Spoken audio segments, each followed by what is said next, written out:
ਸਾਡੇ ਜਿਹੜੇ ਮਿਨਿਸਟਰ ਨੇ ਗੁਰਪ੍ਰੀਤ ਸਿੰਘ ਜੀ ਕਾਂਗੜ ਉਹਨਾਂ ਨੇ ਐਡੇ ਵੱਡੇ ਵੱਡੇ ਝੂਠ ਬੋਲੇ ਜਿਹੜੇ ਕਿ ਇੱਕ ਮਿਨਿਸਟਰ ਹੈ ਜੇ ਬੰਦਾ ਨੂੰ ਸੰਗ ਸ਼ਰਮ ਮੰਨਣੀ ਚਾਹੀਦੀ ਹੈ ਝੂਠ ਬੋਲਣ ਤੋਂ। ਸਭ ਤੋਂ ਵੱਡਾ ਇੱਕ ਉਹਨੇ ਬੋਲਿਆ ਕਿ ਮੇਰੇ ਪਰਿਵਾਰ ਦੇ 4 ਮੈਂਬਰ ਮਰਡਰ ਹੋਏ। ਮਰਡਰ ਜੇ ਹੋ ਜਾਣ ਗੁੱਝੇ ਨਹੀਂ ਰਹਿੰਦੇ ਹੁੰਦੇ, ਮਰਡਰ ਜਿਹੜਾ ਕਰਨ ਵਾਲਾ ਕੋਈ ਬਚਦਾ ਨਹੀਂ ਹੁੰਦਾ। ਬਾਂਹ ਵੀ ਟੁੱਟੀ ਹੋਵੇ, ਲੱਤ ਵੀ ਟੁੱਟੀ ਹੋਵੇ, ਕਿਤੇ ਸਾਬਤ ਕਰਦੇ ਮੈਂ ਸਜ਼ਾ ਭੁਗਤੂੰਗਾ, ਨਹੀਂ ਉਹ ਮਰਡਰ ਜਿਹੜੇ 4 ਹੋਏ ਆ ਉਹ ਸਾਬਤ ਕਰੇ। ਤਾਂ ਇਹ ਕਿ ਅਸੀਂ ਇਹੋ ਜਿਹੇ ਝੂਠੇ ਬੰਦਿਆਂ ਨੂੰ ਪਹਿਲਾਂ ਹੀ ਬਾਜ਼ਾਰ 'ਚੋਂ ਕੱਢ ਦੇਣਾ ਚਾਹੀਦਾ ਸੀ। ਕਾਬਲ ਹੀ ਨਹੀਂ ਹੈਗੇ ਇਹ ਲੋਕ ਬਾਜ਼ਾਰ ਦੇ। ਮੇਰੇ ਕੋਲ ਸਬੂਤ ਨੇ ਸਾਰੇ। ਰਾਤ ਦੇ 10 ਵਜੇ ਤਾਈਂ ਇੰਨੀ ਜ਼ਿਆਦਾ ਡਰਿੰਕ ਕਰਦਾ ਹੈ ਕਿ ਰਾਤ ਨੂੰ 10 ਵਜੇ ਤੋਂ ਬਾਅਦ ਸ਼ਰਾਬੀ ਹੋ ਜਾਂਦਾ। ਇਹਦੇ ਗਨਮੈਨ ਇਹਨੂੰ ਚੱਕ ਕੇ ਬੈੱਡ ਤੇ ਪਾਉਂਦੇ ਆ। ਪਹਿਲਾਂ ਇਹ ਕਾਮਰੇਡ ਹੁੰਦੇ ਸੀ, ਮਾਸਟਰ ਬਾਬੂ ਸੇਨਾ ਹੁੰਦੇ ਸੀ, ਉਹ ਇਹਨਾਂ ਦਾ ਮਾਈ ਬਾਪ ਸੀ। ਫਿਰ ਹਰਬੰਸ ਸਿੱਧੂ ਜੀ ਮਿਨਿਸਟਰ ਬਣੇ 92 'ਚ, ਉਹਦੇ ਨਾਲ ਚਲੇ ਗਏ, ਉਹ ਮਾਈ ਬਾਪ। ਫਿਰ ਇਹ 96-97 'ਚ ਅਕਾਲੀ ਦਲ 'ਚ ਸ਼ਾਮਲ ਹੋ ਗਏ, ਸਰਦਾਰ ਪ੍ਰਕਾਸ਼ ਸਿੰਘ ਜੀ ਬਾਦਲ ਮਾਈ ਬਾਪ। ਫਿਰ ਅਮਰਿੰਦਰ ਸਿੰਘ ਮਾਈ ਬਾਪ। ਤੇ ਹੁਣ ਕਹਿੰਦੇ ਵੀ ਸਿੱਧੂ ਸਾਹਿਬ ਮੇਰੇ ਮਾਈ ਬਾਪ। ਚਲੋ ਉਹਨਾਂ ਦਾ ਮਸਲਾ ਹੈਗਾ ਵੀ ਪਾਰਟੀਆਂ ਤਾਂ ਪਹਿਲਾਂ ਹੀ 4-5 ਬਦਲ ਹਟੇ ਨੇ, ਫਿਰ ਪਾਰਟੀ ਦੀ ਲੰਮੀ ਵਫਾਦਾਰੀ ਕਿੱਥੇ ਹੋ ਗਈ ਕਿਸੇ ਗੱਲ ਦੀ। ਟੋਟਲ ਪੰਜਾਬ ਦੀ ਜਿਹੜੀ ਟਰਾਂਸਪੋਰਟ ਹੈ ਉਹ ਸਾਰੀ ਕੌਮੀ ਕਰਨੀ ਪਊਗੀ, ਇੱਕ ਦੀ ਨਹੀਂ ਕਰ ਸਕਦੇ ਤੁਸੀਂ ਕਿਸੇ ਦੀ। ਕੋਈ ਰੂਲ ਕਾਨੂੰਨ ਹੀ ਨਹੀਂ ਹੈਗਾ ਕਿ ਇੱਕ ਨੂੰ ਤੁਸੀਂ ਛੇੜ ਦਿਓ। ਜਾਂ ਤਾਂ ਸਾਰੀ ਟੋਟਲ ਦੀ ਟੋਟਲ ਵਿੱਚੇ ਫਿਰ ਕਾਂਗਰਸੀ ਵੀ ਜਾਣਗੇ, ਵੇਖ ਲੈਣ ਪੰਗਾ ਲੈ। ਪਰਸੋਂ ਸਾਡੇ 2 ਮਾਨਯੋਗ ਮਿਨਿਸਟਰ ਜਿਹੜੇ ਬਾਜ਼ਾਰ ਦੇ ਵਿੱਚ ਨਹੀਂ ਲਏ ਗਏ, ਉਹਨਾਂ ਨੇ ਇੱਥੇ ਕਾਨਫਰੰਸ ਕੀਤੀ ਸੀ। ਵੈਸੇ ਬੜੀ ਦੁੱਖ ਹੁੰਦਾ, ਪੋਲੀਟੀਕਲ ਬੰਦੇ ਹੁੰਦੇ ਅਸੀਂ, ਇਹ ਬਾਜ਼ਾਰ ਤਾਂ ਆ ਗਈਆਂ ਉੱਠ ਗਈਆਂ ਚੱਲਦਾ ਹੀ ਰਹਿੰਦਾ, ਸਰਕਾਰ ਬਣ ਗਈ ਹਟ ਗਈ, ਇਹ ਕੋਈ ਜੱਦੀ ਜਾਇਦਾਦ ਨਹੀਂ, ਇਹ ਲੋਕਾਂ ਦੀ ਮਰਜ਼ੀ ਹੈ, ਪਾਰਟੀਆਂ ਦੀ ਮਰਜ਼ੀ ਹੈ ਕਿਵੇਂ ਕੀ ਕਰਨਾ ਹੈ। ਪਰ ਜਿਵੇਂ ਉਹਨਾਂ ਦਾ ਦਰਦ ਹੋਇਆ ਵੀ ਜਿਵੇਂ ਕੋਈ ਬਹੁਤ ਵੱਡੀ ਚੀਜ਼ ਉਹਨਾਂ ਦੀ ਆਪਣੀ ਜੱਦੀ ਕਿਸੇ ਨੇ ਖੋਹ ਲਈ ਹੁੰਦੀ ਹੈ, ਰੋਣਾ ਤਾਂ ਮਿਨਿਸਟਰ ਜੇ ਇੰਨੀਆਂ ਇਸ ਗੱਲ 'ਤੇ ਰੋਣਗੇ ਤਾਂ ਲੋਕ ਫਿਰ ਕੀ ਕਹਿਣਗੇ, ਸ਼ੋਭਾ ਨਹੀਂ ਦਿੰਦਾ।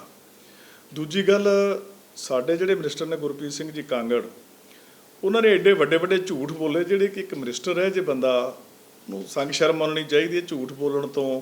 ਐਡੇ ਵੱਡੇ ਝੂਠ ਜਿਨ੍ਹਾਂ ਦਾ ਕੋਈ ਸਿਰ ਪੈਰ ਹੋਵੇ ਹੀ ਨਾ। ਜਿੱਥੇ ਹੋਰ ਉਹਨੇ ਵੱਡੇ ਝੂਠ ਬੋਲੇ, ਸਭ ਤੋਂ ਵੱਡਾ ਇੱਕ ਉਹਨੇ ਬੋਲਿਆ ਕਿ ਮੇਰੇ ਪਰਿਵਾਰ ਦੇ 4 ਮੈਂਬਰ ਮਰਡਰ ਹੋਏ ਆ। ਤੁਸੀਂ ਸਾਰਿਆਂ ਨੇ ਵਿੱਚ ਜੇ ਉੱਥੇ ਕੋਈ ਹੋਊਗਾ ਤਾਂ ਤੁਹਾਡੇ ਕੋਲ ਹੋਊਗਾ, ਨਹੀਂ ਵੀਡੀਓ ਦੇ ਵਿੱਚ ਮੇਰੇ ਕੋਲ ਹੈਗਾ। ਉੱਥੇ ਵੀ ਮੇਰੇ ਪਰਿਵਾਰ ਦੇ 4 ਮਰਡਰ ਹੋ ਗਏ, ਬਹੁਤ ਤਕੜਾ ਉਹ ਬੰਦਾ ਹੈ ਜੀ, ਉਹਨਾਂ ਨੇ ਬਾਦਲ ਵਾਲਿਆਂ ਦਾ ਉਹਦੇ ਸਿਰ 'ਤੇ ਹੱਥ ਹੈ ਜੀ।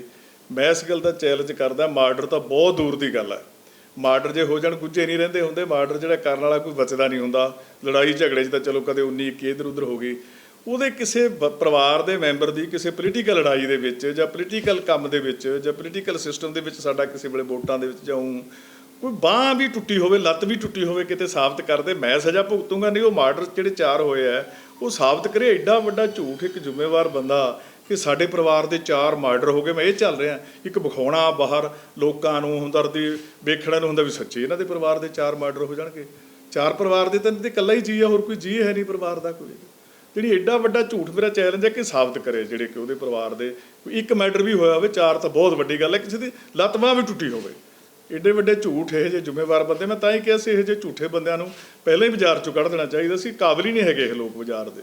ਦੂਜੀ ਗੱਲ, ਕਹਿੰਦਾ ਮੇਰੇ ਕੋਲ ਪਹਿਲਾਂ ਬਿਜਲੀ, ਮੈਂ ਬੜੀ ਸੇਵਾ ਕੀਤੀ ਹੈ ਪਾਰਟੀ ਦੀ, ਮੈਂ ਬੜਾ ਪਾਰਟੀ 'ਚ ਕੰਮ ਕੀਤਾ ਦਿਲੋਂ, ਮੈਂ ਕਾਂਗਰਸ ਦੇ ਵਿੱਚ ਵਫਾਦਾਰੀ ਨਾਲ ਕੰਮ ਕੀਤਾ, ਮੈਂ ਵਫਾਦਾਰੀ ਨਿਭਾਈ ਹੈ। ਪਹਿਲਾਂ ਇਹ ਕਾਮਰੇਡ ਹੁੰਦੇ ਸੀ, ਮਾਸਟਰ ਬਾਬੂ ਸੇਨਾ ਹੁੰਦੇ ਸੀ, ਉਹ ਇਹਨਾਂ ਦਾ ਮਾਈ ਬਾਪ ਸੀ। ਫਿਰ ਹਰਬੰਸ ਸਿੱਧੂ ਜੀ ਮਿਨਿਸਟਰ ਬਣੇ 92 'ਚ, ਉਹਦੇ ਨਾਲ ਚਲੇ ਗਏ, ਉਹ ਮਾਈ ਬਾਪ। ਫਿਰ ਇਹ 96-97 'ਚ ਅਕਾਲੀ ਦਲ 'ਚ ਸ਼ਾਮਲ ਹੋ ਗਏ, ਸਰਦਾਰ ਪ੍ਰਕਾਸ਼ ਸਿੰਘ ਜੀ ਬਾਦਲ ਮਾਈ ਬਾਪ। ਫਿਰ ਇਹ 2002 'ਚ ਇੱਕ ਵਾਰੀ ਸਾਡੇ 'ਚ ਆ ਗਏ, ਇੱਕ ਵਾਰੀ ਉੱਧਰ ਉੱਠ ਕੇ ਆਜ਼ਾਦ ਲੜੇ, ਫਿਰ ਅਮਰਿੰਦਰ ਸਿੰਘ ਮਾਈ ਬਾਪ। ਤੇ ਹੁਣ ਕਹਿੰਦੇ ਵੀ ਸਿੱਧੂ ਸਾਹਿਬ ਮੇਰੇ ਮਾਈ ਬਾਪ। ਚਲੋ ਉਹਨਾਂ ਦਾ ਮਸਲਾ ਹੈਗਾ ਵੀ ਪਾਰਟੀਆਂ ਤਾਂ ਪਹਿਲਾਂ ਹੀ 4-5 ਬਦਲ ਹਟੇ ਨੇ, ਫਿਰ ਪਾਰਟੀ ਦੀ ਲੰਮੀ ਵਫਾਦਾਰੀ ਕਿੱਥੇ ਹੋ ਗਈ ਕਿਸੇ ਗੱਲ ਦੀ। ਚਲੋ ਉਹ ਵੀ ਮੈਨੂੰ ਕੋਈ ਹੈ ਨਹੀਂ। ਕਹਿੰਦੇ ਬਿਜਲੀ ਮਹਿਕਮੇ 'ਚ ਮੇਰੀ ਪ੍ਰਮੋਸ਼ਨ ਹੋਈ। ਜਿਹੜੇ ਮਿਨਿਸਟਰ ਨੂੰ ਐਂ ਨਹੀਂ ਪਤਾ ਕਿ ਵਿਭਾਗਾਂ 'ਚ ਪ੍ਰਮੋਸ਼ਨ ਨਹੀਂ ਹੁੰਦੀ ਕਿਸੇ ਮਿਨਿਸਟਰ ਦੀ। ਵਿਭਾਗ ਤਾਂ ਸਾਰੇ ਇੱਕੋ ਜਿਹੇ ਨੇ, ਇੰਡੀਪੈਂਡੈਂਟ ਵਿਭਾਗ ਨੇ, ਸਾਰੇ ਵਿਭਾਗ ਇੱਕੋ ਜਿਹੇ ਨੇ। ਉਹਦੇ 'ਚ ਪ੍ਰਮੋਸ਼ਨ ਤਾਂ ਹੁੰਦੀ ਕੋਈ ਸਟੇਟ ਮਿਨਿਸਟਰ ਹੋਵੇ ਉਹ ਕੈਬਨਿਟ ਬਣ ਗਿਆ ਹੋਵੇ, ਕੋਈ ਉਪ ਮਿਨਿਸਟਰ ਹੋਵੇ ਉਹ ਰਾਜ ਮੰਤਰੀ ਬਣ ਗਿਆ ਹੋਵੇ, ਤੇ ਕੈਬਨਿਟ ਮਿਨਿਸਟਰ, ਕੈਬਨਿਟ ਦਾ ਮਹਿਕਮਾ ਬਦਲ ਗਿਆ, ਪ੍ਰਮੋਸ਼ਨ ਕਾਹਦੀ ਹੋਊਗੀ? ਮੈਂ ਚੰਗੇ ਕੰਮ ਕੀਤੇ ਮੇਰੀ ਪ੍ਰਮੋਸ਼ਨ ਹੋਈ। ਇਹ ਗੱਲ ਦੀ ਸਾਨੂੰ ਸਮਝ ਨਹੀਂ ਆਈ। ਬਿਜਲੀ ਮਹਿਕਮੇ ਦੇ ਵਿੱਚ ਬੜਾ, ਮੈਂ ਜੀ ਰਾਤ ਨੂੰ 2-2 ਵਜੇ ਤਾਈਂ ਲੋਕਾਂ ਦੀ ਗੱਲ ਸੁਣਦਾ ਸੀ, ਮੈਨੂੰ ਟੈਲੀਫੋਨ ਮੇਰਾ ਖੁੱਲ੍ਹਾ ਹੁੰਦਾ ਸੀ। ਮੇਰੇ ਕੋਲ ਸਬੂਤ ਨੇ ਸਾਰੇ। ਰਾਤ ਦੇ 10 ਵਜੇ ਤਾਈਂ ਇੰਨੀ ਜ਼ਿਆਦਾ ਡਰਿੰਕ ਕਰਦਾ ਹੈ ਕਿ ਰਾਤ ਨੂੰ 10 ਵਜੇ ਤੋਂ ਬਾਅਦ ਸ਼ਰਾਬੀ ਹੋ ਜਾਂਦਾ। ਇਹਦੇ ਗਨਮੈਨ ਇਹਨੂੰ ਚੱਕ ਕੇ ਬੈੱਡ ਤੇ ਪਾਉਂਦੇ ਆ। ਜਿਹੜਾ ਬੰਦਾ ਰਾਤ ਨੂੰ 10 ਵਜੇ 10:30 ਵਜੇ ਸ਼ਰਾਬੀ ਹੋ ਜਾਂਦਾ, ਉਹ ਰਾਤ ਨੂੰ 2 ਵਜੇ ਫੋਨ ਸੁਣਦਾ ਲੋਕਾਂ ਦੇ। ਇੱਕ ਕਾਲ ਗੁਰਦਾਸਪੁਰ ਦੀ ਜਿਹਨੇ ਨੇ ਗੱਲ ਕੀਤੀ ਹੈ, ਡਿਟੇਲ ਕਢਾ ਕੇ ਮੈਨੂੰ ਦਿਖਾ ਦੇ ਕਿ ਕਿੱਥੇ ਕਾਲ ਕੀਤੀ ਸੀ, ਕਿਹੜੇ ਤੇਰੇ ਚੀਫ ਨੂੰ ਕੀਤੀ ਸੀ, ਉਹਦੇ 'ਚ ਵੀ ਇਹ ਸੱਚਾ ਮੈਂ ਝੂਠਾ, ਉਹ ਵੀ ਝੂਠ ਹੈ ਟੋਟਲੀ। ਲੋਕਾਂ ਨੂੰ ਇਹ ਮੂਰਖ ਬਣਾਉਣਾ। ਮੈਂ ਰਾਤ ਦੇ 1 ਵਜੇ ਤਾਈਂ ਫੋਨ ਸੁਣਦਾ ਸੀ। ਸ਼ਰਾਬੀ ਬੰਦਾ ਕਿਤੇ ਫੋਨ ਸੁਣ ਹੀ ਨਹੀਂ ਸਕਦਾ। ਦੂਜੀ ਗੱਲ, ਮੈਂ 3800 ਕਿ 4200 ਬੰਦੇ ਨੂੰ 30 ਸਾਲਾਂ ਦੇ ਲੋਕ ਅੜੇ ਪਏ ਸੀ ਕਿ ਮੈਂ ਜਿਹਨਾਂ ਦੇ ਮਾਪਿਓ ਮਰ ਗਏ ਸੀ ਉਹਨਾਂ ਨੂੰ ਨੌਕਰੀਆਂ ਦਿੱਤੀਆਂ। 2002 ਦੇ ਵਿੱਚ ਬਿਜਲੀ ਮਹਿਕਮਾ ਮੈਂ ਛੱਡਿਆ, ਕੋਈ ਬਕਾਇਆ ਨਹੀਂ ਸੀ ਉਸ ਵੇਲੇ ਪਿੰਡ, ਸਾਰੀਆਂ ਜਿਨ੍ਹਾਂ ਦਾ ਬਣਦਾ ਸੀ ਦੇਤਾ ਸੀ। ਵੈਸੇ ਵੀ ਗੌਰਮੈਂਟ ਉਹ ਤੋਂ ਬਾਅਦ ਅਮਰਿੰਦਰ ਦੀ ਆ ਗਈ, 5 ਸਾਲ 'ਚ ਜਿੰਨੇ ਉਹਨਾਂ ਦੇ ਬਕਾਏ ਸੀ ਉਹਨਾਂ ਨੇ ਵੀ ਦੇਤੇ, ਫਿਰ 10 ਸਾਲ ਸਾਡੀ ਆ ਗਈ ਜਿਹੜੇ ਅਸੀਂ ਦੇਤੇ। ਜਿਹੜੇ ਇਹਦੇ ਵੇਲੇ ਸਿਰਫ 109 ਬੰਦਿਆਂ ਨੂੰ ਨੌਕਰੀ ਦਿੱਤੀ ਹੈ, ਜਿਨ੍ਹਾਂ ਨੂੰ 4200 ਦੱਸਦਾ। ਮੈਂ ਸਾਰਾ ਡਿਟੇਲ ਕੱਲ੍ਹ ਬਿਜਲੀ ਬੋਰਡ 'ਚੋਂ ਲੈ ਲਿਆ ਸੀਗਾ। 109 ਬੰਦਿਆਂ ਨੂੰ ਦਿੱਤੀ ਹੈ। ਮੈਂ ਐਡੀਆਂ ਫਾਈਲਾਂ ਝਾੜੀਆਂ, ਲੋਕੀ ਮੇਰੇ ਗਲ ਨਾਲ ਚਿਮਟ ਕੇ ਫਲਾ। ਇਹ ਜੇ ਡਰਾਮੇਬਾਜ਼ੀਆਂ ਨਹੀਂ ਕਰਨੀਆਂ ਚਾਹੀਦੀਆਂ। ਚਲੋ ਉਦੋਂ ਬਾਅਦ ਆ ਗਿਆ ਮਾਲ ਮਹਿਕਮਾ। ਮਾਲ ਮਹਿਕਮੇ ਦੇ ਬਾਰੇ ਚਰਚਾਵਾਂ ਤੁਸੀਂ ਸਾਰੇ ਪ੍ਰੈਸ ਵਾਲੇ ਸੁਣਦੇ ਹੀ ਰਹਿੰਦੇ ਆ, ਦੱਸਦੇ ਹੀ ਰਹਿੰਦੇ ਆ, ਪਰ ਅਸੀਂ ਆਹ ਤਾਂ ਸੁਣਦੇ ਰਹੇ ਹਾਂ ਹੁਣ ਤੱਕ ਕਿ ਮਾਲ ਮਹਿਕਮੇ ਵਿੱਚ ਕਿਸੇ ਤਹਿਸੀਲਦਾਰ ਨੇ ਚੰਗੇ ਥਾਂ ਲੱਗਣਾ ਹੋਵੇ, ਉਹਨੇ 4 ਰੁਪਏ ਕਿਸੇ ਨੂੰ ਦੇ ਤੇ। ਇਹ ਗੱਲਾਂ ਤਾਂ ਸੁਣਦੇ ਰਹੇ ਹਾਂ ਅਸੀਂ, ਕੋਈ ਇਸ ਗੱਲ 'ਚ ਝੂਠ ਨਹੀਂ ਹੈਗਾ, ਸੁਣਦੇ ਰਹੇ ਹਾਂ। ਪਰ ਆਹ ਪਹਿਲੀ ਵਾਰ ਹੋਇਆ ਕਿ ਮਾਲ ਮਹਿਕਮੇ ਦੇ ਵਿੱਚ ਪੈਸੇ ਵੀ ਲਾਉਣ ਦੇ ਕੋਈ ਇੱਕ ਵੀ ਤਹਿਸੀਲਦਾਰ ਨਹੀਂ ਹੋਣਾ ਸਿੰਗਲ, ਇੱਕ ਵੀ ਜਿਹੜਾ ਬਿਨਾਂ ਪੈਸਿਆਂ ਤੋਂ ਲਾਇਆ ਹੋਵੇ, ਇੱਕ ਵੀ। ਚਲੋ ਉਹ ਵੀ ਹੋ ਗਿਆ। ਫਿਰ ਜਿੰਨੀਆਂ ਰਜਿਸਟਰੀਆਂ ਹੁੰਦੀਆਂ ਸੀ, ਹਰ ਮਹੀਨੇ ਤੋਂ ਬਾਅਦ ਰਜਿਸਟਰੀਆਂ ਦੀ ਫਾਈਲ ਚੰਡੀਗੜ੍ਹ ਆਉਂਦੀ ਸੀ, ਕਿੱਥੇ ਕਿੰਨੀਆਂ ਹੋਈਆਂ, ਕਿੱਥੇ ਪਰ ਰਜਿਸਟਰੀ ਪੈਸੇ ਲਏ ਜਾਂਦੇ ਸੀ। ਇਹ ਪਹਿਲੀ ਵਾਰ ਹੋਇਆ ਕਿ ਪਰ ਰਜਿਸਟਰੀ ਪੈਸੇ ਲਏ ਹੁਣ ਕਿਸੇ ਮਿਨਿਸਟਰ ਨੇ। ਅੱਜ ਤਾਈਂ ਪੰਜਾਬ ਦੇ ਵਿੱਚ ਅੱਜ ਗੱਲ ਤਾਂ ਨਹੀਂ ਗੱਲ ਹੋਈ, ਇਹ ਹੋਇਆ। ਮੈਂ ਬੜੇ ਬੰਦਿਆਂ ਦੀਆਂ ਪ੍ਰਮੋਸ਼ਨਾਂ ਕੀਤੀਆਂ, ਕਿਸੇ ਦੀ ਕੋਈ ਪ੍ਰਮੋਸ਼ਨ ਨਹੀਂ ਕੀਤੀ। ਜਿਹਨੇ ਦੇਤੇ ਉਹਨੂੰ ਉਡਾਕ ਚਾਰਜ ਦੇਤਾ, ਜਿਹਨੇ ਨਹੀਂ ਦਿੱਤੇ, ਇਹਦੇ ਮੇਰੇ ਹਲਕੇ ਦਾ ਹੀ ਮੁੰਡਾ ਇੱਕ ਕਾਨੂੰਗੋ ਸੀਗਾ, ਭੀਮ ਸੈਨ, ਜਲਾਲ ਪਿੰਡ ਦਾ, ਇਹਦਾ ਹੀ ਬੰਦਾ ਸੀ। 2002 ਤੋਂ ਲੈ ਕੇ 2017 ਤਾਈਂ ਉਹਨੇ ਇਹਨੂੰ ਹੀ ਵੋਟਾਂ ਪਾਈਆਂ ਨੇ। ਉਹ ਪਿਛਲੀ ਵਾਰ ਮੇਰੇ ਕੋਲੇ ਪੰਚਾਇਤਾਂ ਲੈ ਕੇ ਆ ਗਿਆ ਜੀ, ਮੇਰਾ ਬਣਦਾ, ਮੈਨੂੰ ਤਹਿਸੀਲਦਾਰ ਬਣਾ ਦਿਓ। ਮੈਂ ਵਿਕਰਮ ਜੀ ਨੂੰ ਕਿਹਾ, ਵਿਕਰਮ ਜੀ ਕਹਿੰਦੇ ਵੀ ਇਹਦੇ 4 ਮਹੀਨੇ ਹਲੇ ਰਹਿੰਦੇ ਨੇ, ਜਿੰਨੀ ਉਹ ਸ਼ਰਤ ਹੁੰਦੀ ਹੈ ਜਿਹੜੀ, ਉਹ 4 ਮਹੀਨੇ ਰਹਿੰਦੇ ਆ। 4 ਮਹੀਨਿਆਂ ਤੋਂ ਬਾਅਦ ਤਾਂ ਬਣ ਸਕਦਾ, ਹੁਣ ਇਹ ਬਣ ਨਹੀਂ ਸਕਦਾ, ਕਾਨੂੰਨੀ ਗਲਤ ਹੈ। ਆਪਾਂ ਚੁੱਪ ਕਰਕੇ ਠੀਕ ਹੈ। ਮੁੜ ਕੇ ਕਾਂਗਰਸ ਦੀ ਸਰਕਾਰ ਆ ਗਈ, ਇਹਦੇ ਕੋਲੇ ਮਾਲ ਮਹਿਕਮਾ ਆ ਗਿਆ। ਉਹਨੂੰ ਤਾਂ ਇਹ ਸੀ ਵੀ ਮੈਂ ਤਾਂ ਹੁਣ ਬਣਾਇਆ ਹੀ ਆ। ਉਹ ਜਦੋਂ ਗਿਆ ਤੇ ਨਹੀਂ ਬਣਾਇਆ, ਉਹਨੂੰ ਟਾਲਾ ਫਲਾ ਕਰਦਾ। ਸ਼ਰਤ ਵੀ ਉਹ ਤਾਂ ਪੂਰੀ ਹੋ ਗਈ ਸੀ, ਟਾਈਮ ਦੀ, ਸਭ ਕੁਛ। ਫਿਰ ਉਹਨੂੰ ਪੁੱਛਿਆ ਵੀ ਤੇਰੀ ਤਾਂ ਇੰਨਾ ਚਿਰ ਲਿਹਾਜ਼ ਰਹੀ, ਤੂੰ ਇੰਨਾ ਚਿਰ ਵੋਟਾਂ ਪਾਉਂਦਾ ਰਿਹਾ, ਤੈਨੂੰ ਕਿਉਂ ਨਹੀਂ ਬਣਾਇਆ? ਉਹ ਕਹਿੰਦਾ ਜੀ ਪੈਸੇ ਹੀ ਇੰਨੇ ਮੰਗ ਲਏ, ਮੈਂ ਦੇ ਹੀ ਨਹੀਂ ਸੀ ਸਕਦਾ, ਇਸ ਕਰਕੇ ਮੈਂ ਰਹਿ ਗਿਆ। ਜਿਹੜੇ ਹੱਕ ਬਣਦਾ ਸੀ ਜਿਨ੍ਹਾਂ ਦਾ, ਉਹ ਤਾਂ ਬਣਾਏ ਨਹੀਂ ਤੂੰ ਦੂਜੇ ਕਿਵੇਂ ਬਣਾਤੇ? ਸੋ ਇਸ ਕਰਕੇ ਹਰ ਗੱਲ ਦੇ ਵਿੱਚ ਇਕੱਲਾ ਇੱਥੋਂ ਤੱਕ ਨਹੀਂ ਸਬਰ ਕੀਤਾ। ਬਠਿੰਡੇ ਜ਼ਿਲ੍ਹਾ ਪ੍ਰੀਸ਼ਦ ਦੀ ਚੋਣ ਹੋਈ, ਕਿੰਨਾ ਰੌਲਾ ਪਿਆ, ਸੜਕਾਂ 'ਤੇ ਧਰਨੇ ਲਾਏ, ਸਾਰੇ ਹੀ ਕਾਂਗਰਸੀ ਜਿੱਤੇ ਸੀ, ਕੋਈ ਅਕਾਲੀ ਨਹੀਂ ਸੀ ਉੱਥੇ ਜਿੱਤਿਆ, ਜਿੱਤਣ ਦਿੱਤਾ ਹੀ ਨਹੀਂ ਸੀ, ਕਾਗਜ਼ ਰੱਦ ਕਰਤੇ ਸੀ ਸਾਰਿਆਂ ਦੇ। ਉੱਥੇ ਕਾਂਗਰਸੀ ਜਿੱਤੇ ਸੀ, ਦੂਜੇ ਧੜੇ ਕੋਲੇ ਮੈਜੋਰਟੀ ਸੀ। 2 ਵਾਰੀ ਚੋਣ ਮੁਲਤਵੀ ਕੀਤੀ ਗਈ, ਤੀਜੀ ਵਾਰ ਫਿਰ ਰਸਤੇ ਬੰਦ ਕਰਕੇ ਵਿਰੋਧੀਆਂ ਨੂੰ ਆਉਣ ਨਹੀਂ ਦਿੱਤਾ ਗਿਆ। ਉੱਥੇ ਇੱਕ ਜ਼ਿਲ੍ਹਾ ਪ੍ਰੀਸ਼ਦ ਦਾ ਮੈਂਬਰ ਸੁਈਸਾਈਡ ਕਰ ਗਿਆ, ਉਹਨੂੰ ਤੋਂ ਪੈਸੇ ਵੀ ਲੈ ਲਏ ਤੇ ਬਣਾਇਆ ਨਾ। ਉਹਦਾ ਬੜਾ ਰੌਲਾ ਜਾਖੜ ਕੋਲੇ, ਉਹਦੀ ਘਰ ਵਾਲੀ ਨੇ ਖੁਦ ਕਿਹਾ ਸਾਰਾ ਕੁਛ, ਸੁਨੀਲ ਜਾਖੜ ਕੋਲੇ। ਉੱਥੇ ਧੱਕੇ ਨਾਲ ਉਹਦਾ ਰੌਲਾ ਅੱਜ ਵੀ ਪਈ ਜਾਂਦਾ 55 ਲੱਖ ਰੁਪਏ ਦਾ। ਇਹ ਜਿਹੀਆਂ ਸਾਡੇ ਮਿਊਨਿਸਪਲ ਕਮੇਟੀਆਂ ਦੇ ਵਿੱਚ ਉੱਥੇ ਮੋਟੀਆਂ ਰਕਮਾਂ ਲੈ ਕੇ ਪ੍ਰਧਾਨ ਬਣਾਏ ਗਏ। ਸਾਡੀ ਟਰੱਕ ਯੂਨੀਅਨ ਰਾਮਪੁਰਾ ਪੰਜਾਬ ਦੀ ਸਭ ਤੋਂ ਵੱਡੀ ਯੂਨੀਅਨ ਹੈ, 1800-1900 ਟਰੱਕ ਆ ਉੱਥੇ। 10 ਸਾਲ ਸਾਡਾ ਰਾਜ ਰਿਹਾ, ਕਦੇ ਵੀ ਅਸੀਂ ਕਿਸੇ ਟਰੱਕ ਵਾਲੇ ਤੋਂ 1 ਰੁਪਈਆ ਨਹੀਂ ਸੀ ਕੱਢਦੇ ਹੁੰਦੇ ਖਰਚੇ ਦਾ, ਬਲਕਿ ਸਾਲ ਦੇ ਸਾਲ ਜਿਹੜੇ ਕੋਈ ਪੈਸੇ ਯੂਨੀਅਨ 'ਚ ਵੱਜ ਜਾਂਦੇ ਸੀ ਉਹਨਾਂ 'ਚ ਮੁਨਾਫਾ ਵੰਡ ਦਿੰਦੇ ਹੁੰਦੇ ਸੀ।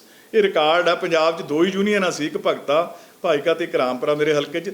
ਦੋਨਾਂ 'ਚ ਹਰ ਸਾਲ ਮੁਨਾਫਾ ਵੰਡਿਆ ਜਾਂਦਾ ਸੀ, ਪੰਜਾਬ 'ਚ ਕਿਤੇ ਨਹੀਂ ਸੀ ਵੰਡਿਆ ਜਾਂਦਾ, ਤੇ ਨਾਲ ਕੋਈ ਖਰਚਾ ਨਹੀਂ ਸੀ ਕੱਟਿਆ ਜਾਂਦਾ। ਹੁਣ 1500 ਰੁਪਈਆ ਪ੍ਰਤੀ ਟਰੱਕ ਇੱਕ ਸੀਜ਼ਨ 'ਚ ਖਰਚਾ ਕੱਟਿਆ ਜਾਂਦਾ, ਮੁਨਾਫਾ ਕੋਈ ਨਹੀਂ ਵੰਡਿਆ ਜਾਂਦਾ। ਇੱਕ ਫੈਕਟਰੀ ਸੀ ਸਾਡੇ ਖਾਦ ਦੀ ਉੱਥੇ ਲਹਿਰੇ ਮੁਹੱਬਤ ਥਰਮਲ ਪਲਾਂਟ 'ਚ, ਉੱਥੇ ਟਰੱਕ ਯੂਨੀਅਨ ਕੰਮ ਕਰਦੀ ਸੀ, ਉਹ ਉੱਥੋਂ ਬੰਦ ਕਰਕੇ 2 ਲੱਖ 3 ਕੰਪਨੀਆਂ ਉੱਥੇ ਪ੍ਰਾਈਵੇਟ ਕੰਮ ਕਰਦੀਆਂ ਨੇ ਸੀਮਿੰਟ ਦਾ, ਤਿੰਨਾਂ ਨੂੰ ਕੰਮ ਦੇ ਕੇ 2 ਲੱਖ ਰੁਪਈਆ ਪ੍ਰਤੀ ਕੰਪਨੀ ਉੱਥੋਂ ਇਕੱਠਾ ਹੋਣ ਲੱਗ ਗਿਆ। ਟਰੱਕ ਵਾਲਿਆਂ ਦਾ ਵੀ ਹੋ ਗਿਆ। ਜਾਣੀ ਮੇਰਾ ਮਤਲਬ ਵੀ ਕਿਤੋਂ ਵੀ ਕੋਈ ਥਾਂ ਛੱਡਿਆ ਨਹੀਂ ਵੀ ਜਿਹੜਾ ਕੋਈ ਆਪਾਂ ਕਹੀਏ ਵੀ ਕਿਤੇ ਕੋਈ ਛੱਡਤਾ ਹੋਵੇ। ਜਿੱਥੇ ਕੋਈ ਮਿਨਿਸਟਰ ਕਿਸੇ ਹਲਕੇ ਦਾ ਹਟ ਜਾਂਦਾ, ਲੋਕਾਂ ਨੂੰ ਥੋੜ੍ਹਾ ਬਹੁਤਾ ਹੁੰਦਾ ਵੀ ਸਾਡਾ ਮਿਨਿਸਟਰ ਸੀ ਚੰਗਾ ਸੀ, ਹਟ ਗਿਆ। ਪਹਿਲਾ ਮਿਨਿਸਟਰ ਹੈ ਮੈਨੂੰ ਲੱਗਦਾ ਪੰਜਾਬ 'ਚ, ਆਪਣੇ 5 ਹਟੇ ਆ, ਕਿਤੇ ਨਹੀਂ ਆਏ ਹੋਇਆ ਖਰੜ ਵੀ। ਭਾਵੇਂ ਬਲਵੀਰ ਵੀ ਬੜਾ ਬਦਨਾਮ ਸੀ, ਸਿੱਧੂ ਦੱਸਿਆ, ਅੱਜ ਉਹਨੇ ਸਾਰਾ ਬਿਆਨ ਦਿੱਤਾ ਹੈਗਾ ਆਪਣੇ ਨੇ, ਵੀਰ ਦਵਿੰਦਰ ਜੀ ਨੇ। ਮੇਰੇ ਕੋਲ ਵੀ ਕਾਫੀ ਕੁਛ ਹੈ, ਤੇ ਪਰ ਕਿਤੇ ਨਹੀਂ ਲੱਡੂ। ਸਾਡੇ ਹਲਕੇ ਤੇ ਸਾਰੇ 'ਚ ਲੱਡੂ ਵੰਡੇ ਗਏ, ਕੋਈ ਪਿੰਡ ਨਹੀਂ ਜਿੱਥੇ ਲੱਡੂ ਨਾ ਵੰਡੇ। ਹੁਣ ਲੋਕਾਂ ਨੂੰ ਚਾਹ ਚੜ੍ਹ ਗਿਆ ਵੀ ਇਹ ਹਟ ਗਿਆ। ਬੋਰਡ ਲਾਤੇ, ਕਾਂਗਰਸੀਆਂ ਦੇ ਬੋਰਡ ਲੱਗਿਆ ਇੱਥੇ, ਤੁਹਾਨੂੰ ਵਿਖਾ ਦਿੰਦਾ, ਮੇਰੇ ਕੋਲ ਵੀਡੀਓ ਹੈਗੀ ਹੈ, ਕਾਂਗਰਸੀਆਂ ਨੇ ਬੋਰਡ ਲਾਇਆ, ਧੰਨਵਾਦ ਕੀਤਾ ਚੰਨੀ ਜੀ ਦਾ, ਹੋਰਾਂ ਦਾ। ਇਹ ਵੀ ਮੈਨੂੰ ਤਾਂ ਪਤਾ ਲੱਗਿਆ ਕੋਈ ਕਾਂਗਰਸੀ ਇਕੱਠੇ ਹੋ ਕੇ ਧੰਨਵਾਦ ਕਰਨ ਇੱਥੇ ਲੋਕਲ ਲੈਵਲ 'ਤੇ ਵੀ ਆਉਣਗੇ। ਹੁਣ ਇਹੋ ਜਿਹਾ ਮਿਨਿਸਟਰ ਜੀ ਦਾ ਇਹ ਹਾਲ ਹੋਵੇ ਕਿ ਲੋਕੀ ਹਟਣ 'ਤੇ ਇੰਨੇ ਖੁਸ਼ ਹੋਏ, ਹੁਣ ਥਾਂ ਥਾਂ ਲੱਡੂ ਵੰਡੇ ਜਾਂਦੇ ਰਹਿੰਦੇ ਹੁਣ, ਤੇ ਉਹ ਆਖੇ ਮੈਂ ਬੜਾ ਕੰਮ ਕੀਤਾ, ਮੈਂ ਬੜਾ ਕਾਬਲ ਮਿਨਿਸਟਰ ਹਾਂ। ਕੰਮ ਕੁਮ ਤਾਂ ਹਲਕੇ 'ਚ ਇੱਕ ਵੀ ਨਹੀਂ। ਸਿੰਗਲ ਵੀ ਕੋਈ ਕੰਮ ਨਹੀਂ ਜਿਹੜਾ ਕਿ ਉਹ ਗਣਾ ਸਕਦਾ ਹੋਵੇ। ਸੋ ਇਹੋ ਜਿਹੀਆਂ ਗੱਲਾਂ ਦੇ ਵਿੱਚ ਆਪੇ ਦੋ ਧੋਤੇ ਨਹੀਂ ਬਣਨਾ ਚਾਹੀਦਾ। ਫੈਸਲਾ ਤਾਂ ਲੋਕੀ ਕਰਦੇ ਨੇ। ਬੋਲ ਤਾਂ ਤੇਰਾ ਹਲਕਾ ਰਿਹਾ, ਹੁਣ ਵੀ ਉੱਥੇ ਤੇਰੇ ਮਗਰੋਂ ਕਿੰਨਾ ਲੋਕਾਂ ਨੂੰ ਚਾਅ ਚੜਿਆ ਤੇਰੇ ਹਟ ਜਾਣ ਦਾ। ਤੂੰ ਆਪ ਹੀ ਕਹੀ ਜਾਵੇਂ ਮੈਂ ਬਹੁਤ ਚੰਗਾ, ਮੈਂ ਬਹੁਤ ਤਰੱਕੀ, ਮੈਂ ਬੜੇ ਕੰਮ ਕਰਾਏ, ਮੈਂ ਬੜੀ ਸੇਵਾ ਕੀਤੀ, ਮੈਂ ਲਾਲ ਖੀਰ ਤਾਂ ਬਿਕਰਮ ਸਿੰਘ ਹੋਰੀ ਕਰ ਗਏ ਸੀ, ਮਜੀਠਾ ਸਾਹਿਬ ਵਾਲੀ ਹੋ ਗਿਆ ਸੀ ਸਾਰਾ। ਇਹਨੇ ਲਾਲ ਖੀਰ ਦਾ ਕਿਹੜਾ ਕੋਈ ਨਵਾਂ ਕੰਮ ਕੀਤਾ? ਸੋ ਟੋਟਲ ਝੂਠ ਦਾ ਜਿਹੜਾ ਮੈਂ ਸਮਝਦਾ ਵੀ ਇਹ ਪੁੱਛਦੇ ਸਾਡਾ ਕਸੂਰ ਕੀ ਹੈ। ਪ੍ਰਸ਼ਾਂਤ ਕਿਸ਼ੋਰ ਦੀ ਲਿਸਟ ਵੇਖ ਲਓ, ਦਿੱਲੀ ਜਾ ਕੇ ਉਹਦੇ ਸਾਰਾ ਕੁਝ ਲਿਖਿਆ ਵਾ, ਉੱਥੇ ਤੁਹਾਨੂੰ ਪਤਾ ਲੱਗ ਜੂ ਤੁਹਾਡਾ ਕਸੂਰ ਕੀ ਹੈ। ਤੁਹਾਡੇ ਦੋਨਾਂ ਦੇ ਡਿਟੇਲ ਨਾਲ ਲਿਖਿਆ ਵਾ ਸਾਰਾ ਕੁਝ। ਜੇ ਤੁਸੀਂ ਕਸੂਰ ਪੁੱਛਣਾ ਤੇ ਪ੍ਰਸ਼ਾਂਤ ਕਿਸ਼ੋਰ ਦੀ ਲਿਸਟ ਵੇਖ ਲਓ ਜਾ ਕੇ, ਉੱਥੇ ਤੁਹਾਨੂੰ ਪਤਾ ਲੱਗ ਜੂ ਕਸੂਰ ਕੀ ਹੈ। ਕਿਸੇ ਕਸੂਰ ਤੋਂ ਬਿਨਾਂ ਤਾਂ ਨਹੀਂ ਨਾ ਉਸ ਗੱਲ ਦੇ ਵਿੱਚ, ਕਿਸੇ ਗੱਲ ਦੇ ਵਿੱਚ ਹਟਦਾ। ਜੇ ਤੁਹਾਨੂੰ ਕੱਢਿਆ ਹੈ ਤੇ ਕਿਸੇ ਕਸੂਰ ਕਰਕੇ ਕੱਢਿਆ ਹੋਊਗਾ। ਤੇ ਪ੍ਰਸ਼ਾਂਤ ਕਿਸ਼ੋਰ ਦੀ ਲਿਸਟ ਤਾਂ ਸਾਨੂੰ ਵੀ ਪਤਾ ਹੈ, ਤੁਸੀਂ ਵੇਖ ਲਓ ਜਾ ਕੇ, ਪਤਾ ਤਾਂ ਤੁਹਾਨੂੰ ਵੀ ਹੋਊਗਾ, ਪਰ ਤੁਸੀਂ ਵੇਖ ਲਓ ਜਾ ਕੇ, ਉੱਥੇ ਕੱਢ ਲਓ। ਸੋ ਇਸ ਤਕਾਂ ਦੇ ਗੱਲ ਦਾ ਮੈਨੂੰ ਗੁੱਸਾ ਤਾਂ ਇਹ ਹੈ ਵੀ ਜਿਹੜਾ ਬੰਦਾ ਏਡਾ ਵੱਡਾ ਝੂਠ ਬੋਲ ਸਕਦਾ ਕਿ ਸਾਡੇ ਪਰਿਵਾਰ ਦੇ 4 ਬੰਦੇ ਮਰਡਰ ਹੋ ਗਏ। ਇਹਦਾ ਮੈਂ ਤੁਹਾਨੂੰ ਵੀ ਬੇਨਤੀ ਕਰਦਾ, ਭਾਵੇਂ ਤੁਸੀਂ ਵੀ ਪਤਾ ਕਰਕੇ ਉੱਥੇ ਭੇਜ ਕੇ ਕੋਈ ਬੰਦਾ ਮੰਗਾ ਲਓ ਵੀ ਇਹ ਗੱਲ, ਇਹਨਾਂ 'ਚੋਂ ਜਿਹੜੀਆਂ ਗੱਲਾਂ ਮੈਂ ਕਹੀਆਂ ਕੋਈ ਇੱਕ ਝੂਠੀ ਹੈਗੀ ਹੈ ਤੇ ਜਿਹੜੀਆਂ ਉਹਨੇ ਕਹੀਆਂ ਉਹਨਾਂ 'ਚ ਕੋਈ ਸੱਚੀ ਹੈਗੀ ਹੈ, ਕਰਾ ਸਕਦੇ ਆ ਪਤਾ। ਤੇ ਮੈਂ ਕਹਿੰਦਾ ਇੰਨੇ ਜ਼ਿੰਮੇਵਾਰ ਪੋਸਟਾਂ 'ਤੇ ਰਹਿ ਕੇ ਬੰਦਿਆਂ ਨੇ ਫਿਰ ਸੋਚਣਾ ਕਿ ਸਾਡਾ ਕਸੂਰ ਕੀ ਹੈ। ਇੰਨੇ ਝੂਠ ਬੋਲਣੇ ਉਦੋਂ ਬਾਅਦ ਵੀ, ਜਿਹੜੇ ਬਿਨਾਂ ਮਤਲਬ ਦੋਸ਼ ਲਾਉਣੇ। ਕੱਲ੍ਹ ਇੱਕ ਸਪੋਕਸਮੈਨ ਦੇ ਵਿੱਚ ਮੈਂ ਅੱਜ ਬਿਆਨ ਜਿਹਾ ਪੜ੍ਹਿਆ, ਕੱਲ੍ਹ ਬੋਲਿਆ ਮਾੜਾ ਜਿਹਾ, ਮਲੂਕਾ ਸਾਹਿਬ ਮੈਥੋਂ ਵੱਡੇ ਆ, ਉਹਨਾਂ ਨੂੰ ਜਾਤੀ ਨਹੀਂ ਕਰਨਾ ਚਾਹੀਦਾ ਫਲਾਨਾ। ਤੂੰ ਕਾਹਦੇ ਝੂਠ ਬੋਲ ਕੇ ਗਿਆ ਇੱਥੇ ਵੀ 4 ਮਰਡਰ ਸਿਰ ਲਾਉਣੇ ਕਿਸੇ ਬੰਦੇ ਦੇ, ਜਿਹੜੀ ਕਿ ਹੋਈ ਨਾ ਹੋਵੇ ਗੱਲ। ਇਦੋਂ ਤਾਂ ਨੀਵੀਂ ਪੱਧਰ ਦੀ ਕੋਈ ਸਿਆਸਤ ਦੁਨੀਆ ਦੇ ਵਿੱਚ ਮੈਂ ਤਾਂ ਕਹਿੰਦਾ ਅੱਜ ਤਾਈਂ ਹੋ ਹੀ ਨਹੀਂ ਸਕਦੀ। ਸੋ ਵੀ ਇਹੋ ਜਿਹੇ ਬੰਦਿਆਂ ਨੇ ਪਾਰਟੀਆਂ ਨੂੰ ਬਦਨਾਮ ਕਰਦੇ ਨੇ, ਇਹੋ ਜਿਹੇ ਬੰਦੇ ਸਰਕਾਰਾਂ ਨੂੰ ਬਦਨਾਮ ਕਰਦੇ ਨੇ। ਚਲੋ ਰੱਖਣਾ ਕੱਢਣਾ ਸਰਕਾਰ ਦੀ ਮਰਜ਼ੀ ਹੁੰਦੀ ਹੈ, ਸਾਡਾ ਤਾਂ ਕੋਈ ਏਜੰਡਾ ਨਹੀਂ ਹੁੰਦਾ। ਪਰ ਜਿੰਨਾ ਅੱਗ ਇਹਨੇ ਮਚਾਈ ਸੀ, ਕੈਪਟਨ ਅਮਰਿੰਦਰ ਸਿੰਘ ਦਾ ਮਹਿਲ ਵੀ ਮੈਂ ਤਾਂ ਵੇਖਿਆ ਨਹੀਂ, ਤੁਹਾਡੇ 'ਚ ਤਾਂ ਕੋਈ ਨਾ ਕੋਈ ਗਿਆ ਹੋਊਗਾ ਉੱਥੇ, ਮੈਂ ਤਾਂ ਨਹੀਂ ਵੇਖਿਆ ਜੀ, ਤੁਹਾਡੇ 'ਚ ਕੋਈ ਨਾ ਕੋਈ ਸ਼ਾਇਦ ਗਿਆ ਹੋਊ ਪ੍ਰੈਸ ਵਾਲਿਆਂ 'ਚੋਂ। ਕਹਿੰਦੇ ਕਾਫੀ ਵੱਡਾ ਹੈ, ਪਰ 2 ਸਾਲਾਂ 'ਚ ਬਣ ਗਿਆ। ਸਾਡੇ ਮੰਤਰੀ ਦੀ ਕੋਠੀ ਬਣਦੀ ਨੂੰ 5 ਸਾਲ ਹੋ ਗਏ ਜੀ, ਹਲੇ ਬਣੀ ਨਹੀਂ। 5 ਸਾਲ ਹੋ ਗਏ, 2 ਸਾਲ ਹਲੇ ਹੋਰ ਲੱਗਣਗੇ। ਇਹ ਹਿਸਾਬ ਲਾ ਲਓ ਫਿਰ, ਜਿਹੜਾ ਇੱਕ ਵਜ਼ੀਰ ਦੀ ਕੋਠੀ 5 ਸਾਲਾਂ 'ਚ ਮੁਕੰਮਲ ਨਹੀਂ ਹੋਈ, ਹਲੇ ਜ਼ੋਰਾਂ ਸ਼ੋਰਾਂ ਨਾਲ ਕੰਮ ਚੱਲੀ ਜਾਂਦੇ ਨੇ, ਤੇ ਮੁੱਖ ਮੰਤਰੀ ਦਾ ਘਰ ਬਣ ਗਿਆ 2 ਸਾਲਾਂ ਦੇ ਵਿੱਚ। ਇੱਥੋਂ ਲਾਓ ਆਪਾਂ ਸਾਰੇ ਅੰਦਾਜ਼। ਹਲੇ ਵੀ ਜੇ ਗਿਣਦੇ ਆ ਕਿ ਅਸੀਂ ਤਾਂ ਕੁਛ ਨਹੀਂ ਕੀਤਾ ਜੀ, ਅਸੀਂ ਤਾਂ ਗਰੀਬ ਹਾਂ ਜੀ, ਅਸੀਂ ਤਾਂ ਫਲਾਨਾ ਹੈ ਜੀ, ਅਸੀਂ ਤਾਂ ਬਿਲਕੁਲ ਪਾਕ ਹੈ, ਦੁੱਧ ਧੋਤੇ ਹਾਂ ਦੋਨੇ। ਉਹ ਦੂਜਾ ਵੀ ਮੇਰਾ ਗੁਆਂਢੀ ਹੈ, ਤਪੇ ਦਾ ਹੀ ਹੈ, ਬਲਵੀਰ ਸਿੱਧੂ ਵੀ ਸਾਡੇ ਪਿੰਡਾਂ ਕੋਲ ਦਾ ਹੀ ਹੈ, ਮੇਰੇ ਪਿੰਡ ਦੇ ਨੇੜੇ ਦਾ ਹੀ ਹੈ, ਤਪੇ ਦਾ ਹੀ ਹੈ। ਜੇ ਇਹਨਾਂ ਨੂੰ ਬਹੁਤਾ ਹੀ ਹੈ, ਮੈਂ 10 ਸਾਲ ਮਿਨਿਸਟਰ ਰਿਹਾ ਸਰਕਾਰ, ਮੈਨੂੰ ਪਾਰਟੀ ਦੇ ਵਿੱਚ 45 ਸਾਲ ਹੋ ਗਏ, 46 ਸਾਲ, 10 ਸਾਲ ਮੈਂ ਮਿਨਿਸਟਰ ਰਹਿ ਗਿਆ। ਬਾਕੀ ਵੀ ਪਹਿਲਾਂ ਵੀ 78 ਦੇ ਵਿੱਚ ਵੀ ਮੈਂ ਚੇਅਰਮੈਨ ਰਿਹਾ ਪੰਜਾਬ ਲੈਂਡ ਮਾਰਗੇਜ ਬੈਂਕ ਦਾ। ਮੈਂ ਇਹਨਾਂ ਨੂੰ ਕਹਿਣਾ ਵੀ ਜੇ ਵਾਕਈ ਤੁਸੀਂ ਵਾਕਈ ਸਾਫ਼ ਸੁਥਰੇ ਆ, ਆਪਣੇ MLA ਬਣਨ ਤੋਂ ਪਹਿਲਾਂ, ਮੇਰਾ ਵੀ MLA ਬਣਨ ਤੋਂ ਪਹਿਲਾਂ, ਉਹਨਾਂ ਦਾ ਵੀ MLA ਬਣਨ ਤੋਂ ਪਹਿਲਾਂ, ਜੋ ਜਾਇਦਾਦ ਸੀ ਉਹ ਛੱਡ ਦਿਆਂਗੇ ਸਾਰੀ। ਉਦੋਂ ਬਾਅਦ ਵਾਲੀ ਜਾਇਦਾਦ ਹੈ, ਚਾਹੇ ਨਾਮੀ ਬੇਨਾਮੀ ਜੋ ਵੀ ਹੈ, ਕਿਤੇ ਵੀ ਕਿਸੇ ਦੀ ਹੈਗੀ ਬਿੰਗੀ ਟੇਢੀ ਜੋ ਵੀ ਹੈਗਾ, ਤੇ ਮੇਰੇ ਨਾਲ ਵਟਾ ਲੈਣ। ਫਿਰ ਮੈਂ ਤਾਂ 10 ਸਾਲ ਵਜ਼ੀਰ ਰਿਹਾ, ਉਹ ਤਾਂ 3.5 ਸਾਲ ਬੜਾ ਰਹੇ ਦੋਨੇ ਜਣੇ ਵਜ਼ੀਰ। ਤੇ ਜੇ ਉਹਨਾਂ ਨੂੰ ਵਾਕਿਆ ਹੀ ਲੱਗਦਾ ਤੇ ਮੇਰੇ ਨਾਲ ਵਟਾ ਲੈਣ। ਫਿਰ ਜਿਹਦੀ ਦੋਨਾਂ 'ਚੋਂ ਮਰਜ਼ੀ ਖੁੱਲ੍ਹੀ ਛੁੱਟੀ ਹੈ, ਬਲਵੀਰ ਸਿੰਘ ਨੇ ਵਟਾਉਣੀ ਚਾਹੁੰਦੀ ਉਹ ਵਟਾ ਲੇ, ਕਾਂਗੜ ਵਟਾਉਣਾ ਚਾਹੁੰਦਾ ਉਹ ਵਟਾ ਲੇ, ਮੈਂ ਤਾਂ ਖੁਸ਼ ਹਾਂ। ਇਹ ਕਰ ਲੈਣ ਫਿਰ, ਜੇ ਉਹਨਾਂ ਨੇ ਜੋ ਹੀ ਨਹੀਂ ਕੁਛ ਕੀਤਾ, ਬਿਲਕੁਲ ਸੱਚੇ ਸੁੱਚੇ ਨੇ। ਤੇ ਮੈਨੂੰ ਦੋਨਾਂ ਦੀ ਜ਼ਮੀਨ ਦਾ ਪਤਾ, ਪਹਿਲਾਂ ਇਹਨਾਂ ਦੀ MLA ਬਣਨ ਤੋਂ ਕੀ ਕੁਛ ਸੀਗਾ, ਮੈਨੂੰ ਦੋਨਾਂ ਬਾਰੇ ਪਤਾ, ਕਰ ਲੈਣ ਸੌਦਾ। ਸੋ ਇਹ ਜਿਹੇ ਬੰਦੇ ਜਿਹੜੇ ਹੈਗੇ ਆ, ਇੰਨਾ ਝੂਠ ਬੋਲਦੇ ਆ ਪ੍ਰੈਸ ਕਾਨਫਰੰਸਾਂ ਦੇ ਵਿੱਚ, ਇੰਨਾ ਰੋ ਕੇ ਡਰਾਮਾ ਕਰਦੇ ਆ ਲੋਕਾਂ ਦੀ ਹਮਦਰਦੀ ਲੈਣ ਦੀ ਖਾਤਰ। ਇਹ ਗਲਤ ਨੇ ਗੱਲਾਂ, ਪੋਲੀਟਿਕਸ ਦੇ ਵਿੱਚ ਇਹ ਹੁੰਦੀਆਂ ਰਹਿੰਦੀਆਂ ਗੱਲਾਂ ਨੇ। ਇਹਨਾਂ ਨਹੀਂ ਨੀਵੀਂ ਪੱਧਰ 'ਤੇ ਬੰਦਿਆਂ ਨੂੰ ਕਦੇ ਵੀ ਜਾਣਾ ਚਾਹੀਦਾ ਕਿ ਇੱਥੋਂ ਤੱਕ ਨੀਵੀਂ ਪੱਧਰ 'ਤੇ ਜਾ। ਹੈ ਜੀ, ਨਹੀਂ ਮੈਂ ਤਾਂ ਆਫਰ ਕਰ ਰਿਹਾ ਜੀ, ਮੈਂ ਤਾਂ ਆਫਰ ਓਪਨਲੀ ਕਰ ਰਿਹਾ। ਕੋਈ ਚੈਨਲ ਦੀ ਮੈਨੂੰ ਕੀ ਕਹਿਣ ਦੀ ਗੱਲ ਹੈ, ਮੈਂ ਤਾਂ ਓਪਨਲੀ ਜਿਹੜੀ ਕਰਤੀ ਮੈਂ ਮੁਕਰੂੰਗਾ ਕਿਵੇਂ? ਕਰ ਦਿਓ ਤੁਸੀਂ, ਉਹਨਾਂ ਨੂੰ ਪੁੱਛ ਲਿਓ, ਆ ਜਾਣ, ਪੂਰਾ ਖੁੱਲ੍ਹਾ ਜਾ ਹੈ। ਨਹੀਂ ਮੈਂ ਚੈਨਲ 'ਤੇ ਮੈਂ ਜ਼ਿੰਮੇਵਾਰ ਬੰਦਾ, ਐਵੇਂ ਥੋੜ੍ਹਾ ਚੈਨਲਾਂ 'ਤੇ ਕਹਿ ਕੇ ਮੈਂ ਕਿਵੇਂ ਭੱਜੂਗਾ, ਕਿਵੇਂ ਤੁਸੀਂ ਮੈਨੂੰ ਕਿਵੇਂ ਭੱਜਣ ਦਿਓਗੇ? ਹੁਣ ਤਾਂ ਗੱਲ ਸਾਰੇ ਗਈ। ਹਾਂ ਸੁਖਜਿੰਦਰ ਰੰਧਾਵਾ ਜਿਹਨਾਂ ਨੂੰ ਪਹਿਲਾਂ ਮੁੱਖ ਮੰਤਰੀ ਦੌੜ ਦੇਖਿਆ ਜਾ ਰਿਹਾ ਸੀ, ਔਰ ਸਿੱਧੇ ਤੌਰ ਤੇ ਅਕਾਲੀ ਦਲ ਦੇ ਨਾਲ ਉਹਨਾਂ ਦੀ ਟੱਕਰ ਦੇਖੀ ਜਾਂਦੀ ਹੈ, ਹੁਣ ਮਹਿਕਮਾ ਦੇ ਦਿੱਤਾ ਗਿਆ। ਵੈਸੇ ਤਾਂ ਜਿਹੜਾ ਮਹਿਕਮੇ ਵੰਡਣੇ ਕਰਨੇ ਕਾਂਗਰਸ ਪਾਰਟੀ ਦਾ ਕੰਮ ਹੈ ਜਾਂ ਮੇਨ ਮੁੱਖ ਮੰਤਰੀ ਦਾ ਕੰਮ ਹੈ। ਮੇਰੀ ਆਪਣੀ ਜਾਤੀ ਰਾਏ ਹੈ ਕਿ ਹੋਮ ਤੇ ਵਿਜੀਲੈਂਸ ਜੇ ਚੰਨੀ ਸਾਹਿਬ ਮੁੱਖ ਮੰਤਰੀ ਜੀ ਆਪਣੇ ਕੋਲੇ ਰੱਖਦੇ ਤਾਂ ਚੰਗਾ ਸੀ, ਵਧੀਆ ਸੀ, ਜ਼ਿਆਦਾ ਬੈਟਰ ਸੀ। ਬਾਕੀ ਉਹਨਾਂ ਦੀ ਮਰਜ਼ੀ ਹੈ, ਉਹਨਾਂ ਨੇ ਕਿਵੇਂ ਕੀਤਾ ਕੀ। ਕਾਰਨ ਕੀ ਸਮਝਦੇ ਹੋ ਤੁਸੀਂ? ਕਾਰਨ ਤਾਂ ਵਿਚਾਰੇ ਚੰਨੀ ਸਾਹਿਬ ਤੇ ਦਬਾਅ ਹੀ ਹੋ ਸਕਦਾ, ਹੋਰ ਕੀ। ਨਹੀਂ ਤਾਂ ਹੋਮ ਮਹਿਕਮਾ ਚੀਫ ਮਿਨਿਸਟਰ ਤਕਰੀਬਨ ਆਪਦੇ ਕੋਲੇ ਹੀ ਰੱਖਦਾ ਹੁੰਦਾ, ਨਹੀਂ ਬਾਹਰ ਜਾਂਦਾ ਹੁੰਦਾ। ਸਰਕਾਰ ਚ ਡਿਪਟੀ ਸੀਐਮ ਸੁਖਬੀਰ ਸਿੰਘ ਬਾਦਲ ਨਹੀਂ ਉਹ ਤਾਂ ਸਾਰੇ ਤਾਂ ਆਪਾਂ ਨੂੰ ਪਤਾ ਹੀ ਹੈ, ਡਿਪਟੀ ਸੀਐਮ ਤੇ ਸੀਐਮ 'ਚ ਤਾਂ ਕੋਈ ਫਰਕ ਨਹੀਂ ਸੀ ਨਾ, ਉੱਥੇ ਤਾਂ ਇੱਕੋ ਹੀ ਗੱਲ ਸੀ, ਘਰ 'ਚ ਹੀ ਗੱਲ ਸੀਗੀ ਸਾਰੀ। ਮਲੂਕਾ ਸਾਹਿਬ ਰਾਜਾ ਵੜਿੰਗ ਧੁਰ ਦੀ ਕਈ ਵਾਰ ਨਿੱਜੀ ਟਿੱਪਣੀਆਂ ਵੀ ਕਰਦੇ ਆ ਉਹਨਾਂ ਨੂੰ ਟਰਾਂਸਪੋਰਟ ਮਹਿਕਮਾ ਦੇ ਦਿੱਤਾ। ਟਰਾਂਸਪੋਰਟ ਮਹਿਕਮਾ ਮੈਨੂੰ ਲੱਗਦਾ ਉਹਨੇ ਮੰਗ ਹੀ ਲਿਆ ਆਪਣੇ ਲੈਵਲ ਤੇ, ਮੇਰੀ ਸਮਝ ਦੇ ਮੁਤਾਬਕ ਵੀ, ਕਿਉਂਕਿ ਉਹਨੂੰ ਜਿਹੜੇ ਲੋਕਲ ਉਹਦਾ ਕੈਂਡੀਡੇਟ ਆ ਉੱਥੇ ਗਿੱਦੜੋਏ, ਉਹਨਾਂ ਕੋਲ ਵੱਡੀ ਟਰਾਂਸਪੋਰਟ ਆ, ਕਾਫੀ 200-250 ਗੱਡੀ ਹੈ। ਉਹਨਾਂ ਨੇ ਡਿੰਗ ਬੜਿੰਗੇ ਕਰੂਗਾ, ਕੁਛ ਬਾਦਲ ਸਾਹਿਬ ਕਹਿੰਦਾ ਵੀ ਡਿੰਗ ਬੜਿੰਗੇ ਮੈਨੂੰ ਲੱਗਦਾ ਕਰੂਗਾ, ਭਾਵੇਂ ਕਾਨੂੰਨੀ ਤੌਰ ਤੇ ਹੁੰਦਾ ਕੁਛ ਨਹੀਂ ਹੁੰਦਾ, ਕਿਉਂਕਿ ਜ਼ਿਆਦਾ ਚੀਜ਼ਾਂ ਕਾਨੂੰਨੀ ਤੌਰ ਤੇ ਹੀ ਹੁੰਦੀਆਂ ਨੇ, ਪਰ ਚਲੋ ਉਹਦੇ ਮਨ ਦੇ ਵਿੱਚ ਉਹਦੀ ਮਨ ਦੀ ਇੱਛਾ ਹੈ, ਪੂਰੀ ਹੋ ਜੂਗੀ ਉਹ ਵੀ ਲੋਕਾਂ 'ਚ, ਕਿ ਮੈਂ ਟਰਾਂਸਪੋਰਟ ਜੇ ਸਾਨੂੰ ਮਿਲ ਗਿਆ ਤਾਂ ਮੈਂ ਕਰੂੰਗਾ, ਮੈਂ ਉਹ ਕਰੂੰਗਾ। ਉਹ ਹੁਣ ਆਪਾਂ ਨੂੰ ਉਹ ਵੀ ਪਤਾ ਲੱਗ ਜੂਗਾ ਮਹਿਕਮਾ ਟਰਾਂਸਪੋਰਟ ਉਹਨੇ ਮੰਗ ਹੀ ਲਿਆ ਹੋਊ ਮੇਰੀ ਸਮਝ। ਨਹੀਂ ਮੈਂ ਤਾਂ ਕਿਹਾ ਵੀ ਬਾਦਲ ਸਾਹਿਬ ਕੋਲ ਵੀ ਟਰਾਂਸਪੋਰਟ ਹੈਗੀ, ਉਹ ਡਿਪਟੀ ਕੋਲ ਵੀ 250-300 ਬੱਸ ਹੈਗੀ ਉਹਦੇ ਕੋਲ, ਉਹ ਵੀ ਜਿਹੜਾ ਇਹਦੇ ਐਪੋਨੈਂਟ ਹੈ ਨਾ।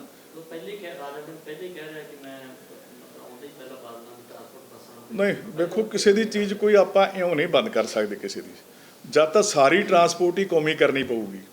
ਜੇ ਇਹਨਾਂ ਨੇ ਕੋਈ ਕਰਨਾ ਸਟੈਪ ਚੱਕਣਾ ਸਰਕਾਰ ਨੇ, ਫਿਰ ਟੋਟਲ ਪੰਜਾਬ ਦੀ ਜਿਹੜੀ ਟਰਾਂਸਪੋਰਟ ਹੈ ਉਹ ਸਾਰੀ ਕੌਮੀ ਕਰਨੀ ਪਊਗੀ, ਇੱਕ ਦੀ ਨਹੀਂ ਕਰ ਸਕਦੇ ਤੁਸੀਂ ਕਿਸੇ ਦੀ। ਕੋਈ ਰੂਲ ਕਾਨੂੰਨ ਹੀ ਨਹੀਂ ਹੈਗਾ ਕਿ ਇੱਕ ਨੂੰ ਤੁਸੀਂ ਛੇੜ ਲਓ, ਜਦ ਤਾਂ ਸਾਰੀ ਟੋਟਲ ਦੀ ਟੋਟਲ ਵਿੱਚੇ ਫਿਰ ਕਾਂਗਰਸੀ ਵੀ ਜਾਣਗੇ, ਵੇਖ ਲੈਣ ਪੰਗਾ ਲੈ ਕੇ, ਤੇ ਜਾਂ ਫਿਰ ਇਕੱਲੇ ਨੂੰ ਨਹੀਂ ਛੇੜ ਸਕਣਗੇ। ਹਾਂ ਕੋਈ ਇੱਕ ਅੱਧੇ ਰੂਟ 'ਚ ਕੋਈ ਫਰਕ ਹੋਇਆ ਜਾਂ ਹੋਰ, ਮੈਨੂੰ ਨਹੀਂ ਪਤਾ ਇਸ ਬਾਰੇ ਟਰਾਂਸਪੋਰਟ ਦੇ ਬਾਰੇ ਵਾਲਾ, ਉਹ ਉੱਥੇ ਕੋਈ ਹੋਊਗਾ ਤਾਂ ਕੋਈ ਇਹੋ ਜਿਹੀ ਗੱਲ ਨਹੀਂ, ਫਿਰ ਕੀ ਕੋਰਟ ਕਾਨੂੰਨ ਸਾਰੀਆਂ ਕਚਹਿਰੀਆਂ ਹੈਗੀਆਂ ਨੇ।